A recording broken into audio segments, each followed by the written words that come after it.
Bonjour les amis, shalom, shalom, shalom, j'espère que vous allez bien. Alors, nous revoici, nous revoilà sur le Likutei Moharan, la Torah 9. Alors, qu'est-ce que l'on vit en ce moment, hein? Qu'est-ce que l'on vit, hein? les, les, les, les, les, les fondations de cette société, elles sont tellement craquelées que c'est même plus un, c'est même plus un tremblement de terre. C'est même plus un tremblement de terre. On se demande comment on arrive encore à tenir par ces brocs et ces bric-à-brac là on se demande vraiment, vraiment, vraiment encore, quoi. Quelque part, ils ont été très, très, très, très malins de fonder leur société sur le capitalisme qui renaît toujours de ses cendres grâce à la guerre. Ah ouais, ouais, ouais, ouais, ouais, ouais, ouais, ouais. Le capitalisme, c'est très simple, on veut devenir riche, eh ben, faut appauvrir un certain nombre de personnes qui, eux, seront dans un pourcentage, donc comparatif à la richesse qu'on obtiendra derrière. Voilà, c'est ça le capitalisme. Et le pire dans tout ça, c'est que sans réfléchir, on s'y engouffre en disant bah ouais, mais si c'est pas moi, ça va être un autre. Ah bah ouais, mais moi si je me nourris pas et si je nourris pas ma famille, ah ben ça va être les autres qui vont se nourrir à ma place. Et voilà, le serpent il a attrapé tout le monde. Donc on est dans une telle situation que si on n'a pas le souffle divin, si on n'a pas le souffle des tzadikim, des quatre coins de la terre, si on n'a pas la émouna envers Hachem, on n'a pas envie, hein. On n'a pas envie. Mais bon. Alors, comme il dit, hein, Rabbeinu, le désespoir n'existe pas. Alors, on continue. Et on avance, et on y va de plus belle. Alors, dans la Torah 9, dans le chapitre 15 de l'Exode, verset 5, il dit là-bas, l'abîme s'est refermé sur eux, ils sont tombés dans les profondeurs de la mer. Ah ouais, ouais, ouais, ouais, ouais, ouais. Bon, il parle surtout des Égyptiens. Donc il parle surtout de tous ceux, en fait, qui croient que il faut faire comme tout le monde. Voilà. Faut suivre la meute. Voilà. C'est par là. Et vous allez où? Ah bah je sais pas. J'y vais. Voilà. Il y a tout le monde qui y va, alors moi aussi j'y vais, hein. Voilà. C'est dangereux. C'est extrêmement dangereux. Extrêmement, extrêmement dangereux. Mais le pire dans tout ça, c'est qu'on est tellement conditionné à le faire depuis notre entrée à l'école, parce que les écoles, elles ont architecturalement parlant, elles ont été construites sous la même architecture que les usines. Donc on sonne la cloche, on se met en rang, il y a des classes pour que on ne soit pas au courant de ce que les autres font à côté. C'est pas pour qu'on ne soit pas dérangé, non, ça c'est ce qu'ils nous ont raconté. Non, c'est pour qu'on ne soit pas au courant. Voilà. Même si après, on pouvait éventuellement aller discuter avec les autres élèves. Mais quand on est très jeune, on ne discute pas avec les autres élèves sur ce qu'ils font dans la classe.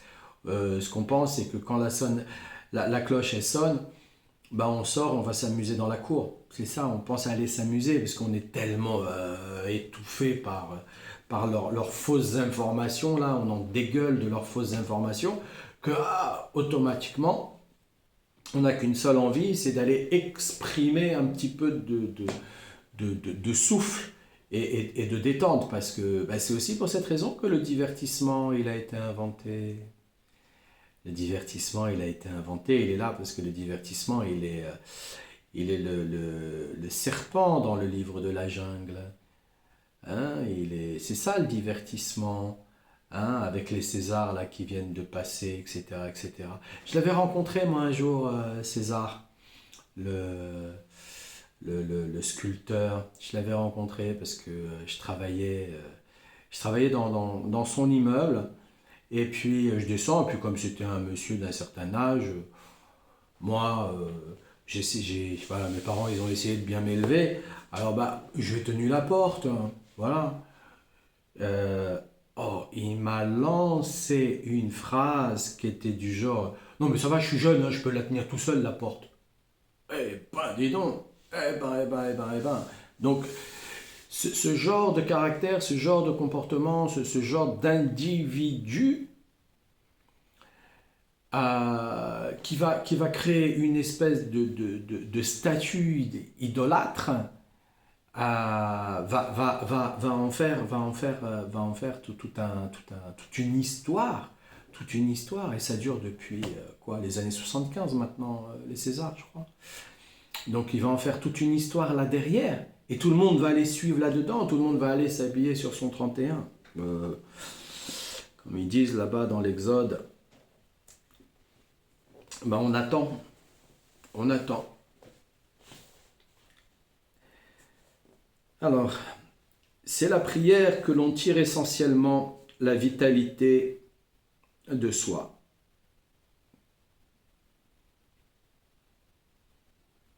Voilà, c'est de la prière que l'on tire essentiellement la vitalité de soi.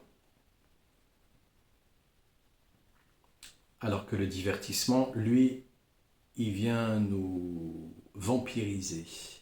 Et après, on voit les gens sur les réseaux sociaux qui parlent des gens toxiques, qui parlent des gens vampires, des ceci. Ils savent de quoi, ils sont partis où dans leur tête, ces gens-là, à réfléchir comme ça. Il nous le dit là, on peut comprendre quand même. Comme nous l'apprend le psaume 42, verset 9, la prière que j'adresse à Dieu, c'est à elle que je dois ma vie. Et c'est pour cela qu'il faut prier de toutes ses forces. Car celui qui prie de toutes ses forces et prononce les lettres composant la prière, en y mettant toutes ses forces, verra ses forces renouvelées grâce à la prière. Comme le dit le livre des Lamentations, chapitre 3, verset 23, chaque matin, nous nous sentons comme renouvelés, et ce, grâce à la force que nous donne notre foi en toi. Chaque lettre est vivante. Chaque lettre associée les unes après les autres est vivante. Ah bon, j'entends beaucoup de gens, hein, moi, qui me disent mais moi j'aime bien réciter ce que je comprends. Euh, ben, moi j'ai une façon de faire. Ouais, je ne le fais pas tout le temps, parce que bon, des fois on est aussi pris par le temps, donc de plus en étudiant depuis Ratsot, parfois je suis fatigué, mais j'ai une façon de faire, c'est que je lis une partie en français, j'ai le Sidour, comme ça, voilà. Et donc je lis une partie en français, et je le relis en hébreu. De cette manière-là, je l'ai compris une fois, et étant donné que l'hébreu est la langue d'Hachem, eh bien, je m'efforce de l'honorer, de lui faire plaisir en m'adressant à lui dans sa langue. Voilà. Donc c'est sûr que ça prend du temps, c'est sûr que ça demande des efforts, mais, mais voilà, c'est comme ça que j'aime faire les choses.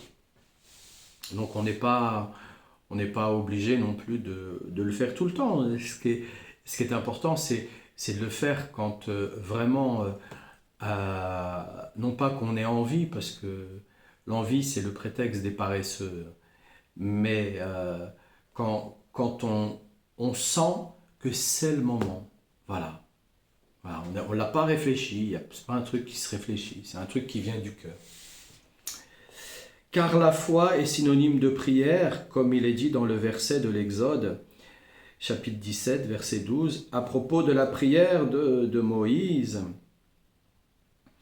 dans la guerre contre Amalek. Et ses mains devinrent l'expression de sa foi.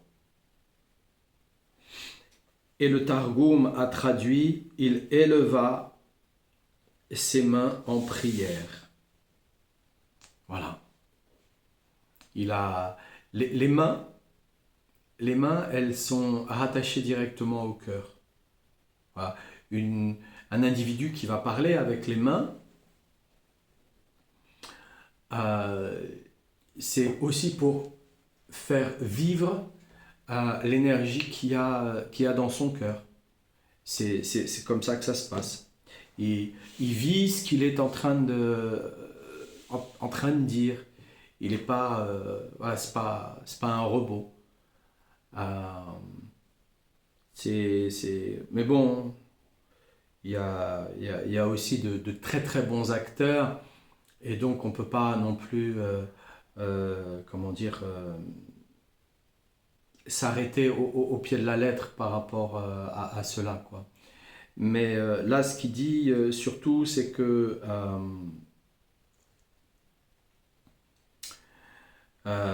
ses mains devinrent l'expression de sa foi. Ah, on a des coupures d'électricité, mais ça va, il fait encore jour, et comme je suis à côté de la fenêtre, ça revient. Voilà. Baruch Hashem. Et il leva ses mains en prière. Voilà, il leva ses mains en prière parce que en élevant ses mains en prière, il monte toute sa force, il exprime vraiment toute sa force. Il ne s'arrête pas juste à croire que, comme on fait aujourd'hui, on a tendance à croire que tout ce qui vient dans notre tête, non, c'est comme ça qu'on doit le comprendre. Ah, tu sais, c'est comme ça que j'ai été appris. Ah, tu sais, c'est comme ça que je le comprends. Ah, tu sais, c'est comme ça que je le vois. Ah, tu sais, mais est-ce que l'on sait qu'en vérité, on ne comprend rien? On est de très très mauvais interprètes parce qu'en même temps, on n'est même pas annoncé au César. Et on touche même pas d'argent par rapport à ça. Il n'y a même pas une petite cacahuète au passage. Il n'y a rien du tout, quoi. Donc, très très mauvais interprète. Donc, on arrête de se vanter de ce qui vient de notre tête et de ce qu'on essaye de réfléchir et de comment on l'interprète, etc. Parce que non, qu'on revienne aux fondamentaux, On a un tzaddik qui est Sodolam, et voilà, et puis on va le croire. On comprend pas, c'est tant mieux, n'essaye pas. Il y a plein de gens qui malheureusement ont fait des burn-out à force d'essayer de comprendre, donc c'est pas le chemin. Et il faut savoir que les 12 tribus d'Israël correspondent aux 12 constellations. Et chacune des 12 tribus détient sa propre version de la prière et possède dans le ciel une porte particulière par où passe sa prière. Alors c'est là où c'est cette parole-là, je vous assure, elle me renvoie à des choses, mais bon.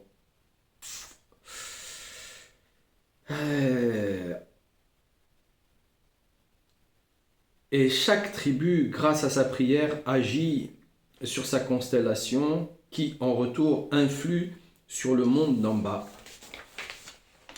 et fait pousser les plantes et tout ce qui est nécessaire à la subsistance de la tribu concernée.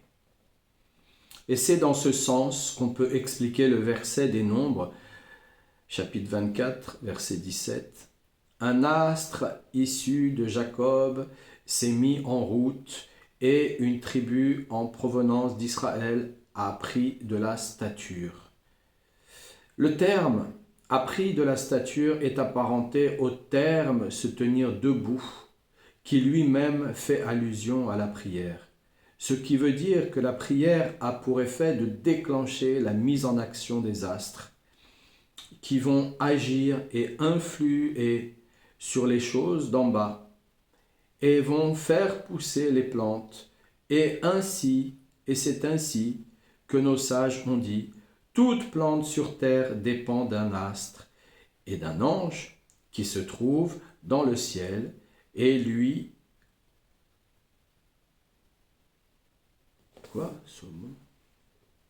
somme de pousser.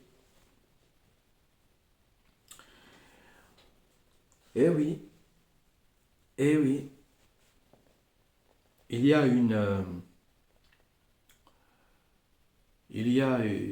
un très très grand secret. Ce secret, beaucoup ont essayé de le deviner, mais il ne se devine pas. Parce que ce secret, il est gravé dans l'âme du juif. Donc il ne peut pas être dans l'âme d'un non-juif. Donc ce secret, en même temps, je ne sais même pas si le juif est conscient véritablement de ce secret-là. Qu'on est en relation avec cet ange c'est lui qui dirige les astres. On ne sait même pas si on est conscient de ça. Parce que si on était véritablement conscient de ça, je ne pense pas qu'on aurait envie, à un moment donné ou à un autre, de sombrer dans l'assimilation et de devenir esclave d'un billet de banque ou d'un lagon d'or ou d'un diamant. Je pense pas. Je pense pas, parce que quand on sait qu'on est en relation avec cet ange d'une manière naturelle en plus, c'est vraiment naturel en plus. Et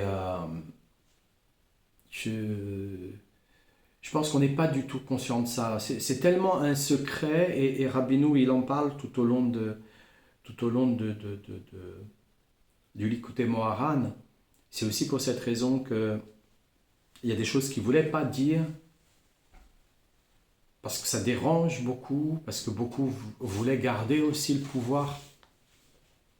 Et ils veulent toujours garder le pouvoir. Mais que ça soit pour un enfant, une femme, un homme, on porte tous ce secret dans notre cœur et dans notre âme. Et de cet ordre-là, ce secret, il est,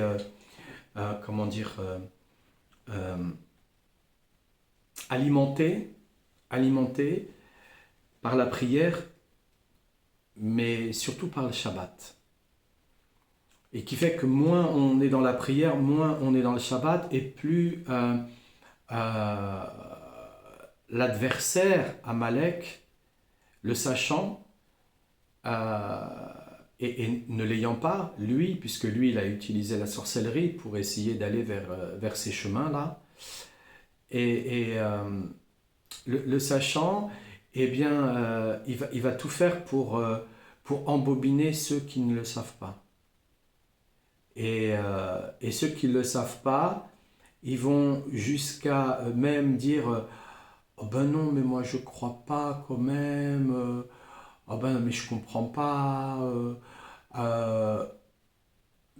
mais il est en train de te mentir. Il te raconte des histoires, et toi tu vas adhérer à son mensonge, et toi tu vas essayer d'être intègre et de lui dire la vérité. Ça ne marchera pas. Tu ne peux pas parler à Amalek. On n'a pas de pouvoir pour parler à Amalek. C'est Hachem qui parle à Amalek, c'est Hachem qui détruira Amalek. Parce qu'on n'a pas ça. On n'a pas ça. Il y a forcément une raison dans tout ça, et c'est aussi pour nous protéger, mais voilà. Et c'est aussi parce que le Père éternel vient toujours à la défense de ses enfants. Donc, il y a, il y a- il y a- il y a cette vérité qui est un secret et que si c'est une vérité et si c'est un secret, et qu'il appartient seulement au peuple juif, c'est justement parce que Hachem il l'a donné au peuple juif parce que les autres, même s'ils essayaient de lui voler, ils n'y arriveraient pas. C'est pour ça qu'ils ont inventé la sorcellerie, pour essayer de lui voler des secrets comme ça, mais ils n'y arrivent pas. Je peux vous assurer, ils n'y arrivent pas. Ils s'en mêlent les pinceaux plutôt qu'autre chose. On les voit, ils s'en mêlent les pinceaux. Ils prennent juste de l'ampleur, ils continuent encore juste à avoir du pouvoir parce que ils utilisent l'ignorance, la naïveté de nous tous. Voilà, c'est de cette manière-là qu'ils font. Donc, je ne vais pas continuer plus loin là, parce que ça part sur autre chose. Ensuite, c'est très très riche d'informations. Voilà. Et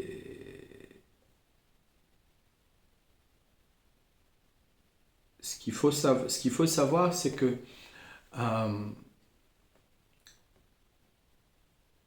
même si on n'est pas juif, le fait de se mettre dans la prière, le fait de mettre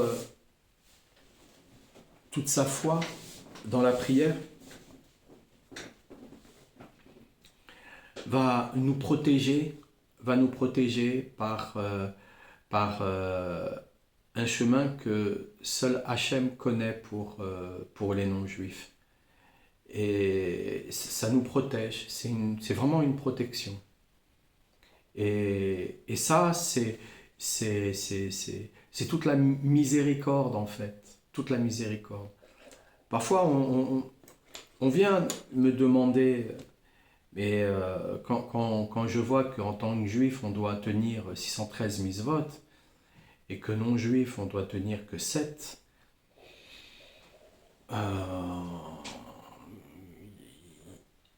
Dieu merci, il n'y a personne qui est obligé de devenir juif, quoi.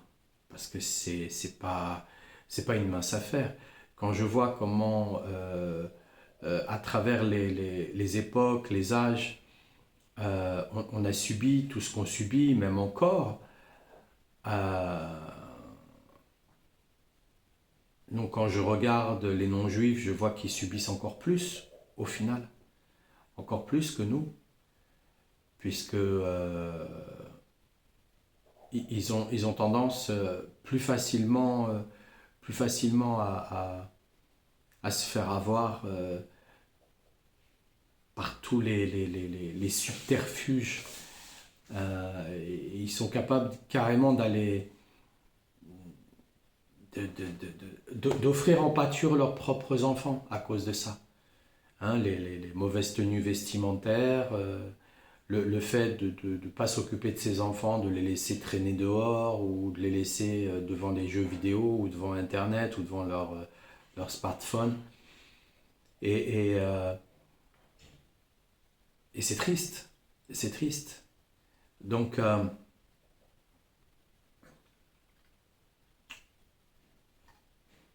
c'est pas simple. C'est pas simple d'être dans la prière. Mais si on arrête de réfléchir, on sait qu'il y a que, il y a que ça. Il y a que ça pour entrer en communication. Le reste, on est fou, on est malade mental. On est malade mental si on n'est pas dans la prière, on est malade mental. On on n'a pas compris, on, on a cru qu'il fallait voter, il fallait voter un tel, qu'il allait nous sauver parce qu'il a plus d'argent ou quoi que ce soit. Mais c'est tellement des manigances que on n'arrive même pas à, à protester parce que la facture, elle a augmenté. Alors, imaginez le reste. Donc, non, non, non, non, non, non. On doit toujours s'adresser là au patron parce que il y a, il y a que lui pour nous aider. Donc, quand on prie, ben voilà, on est en relation avec les anges.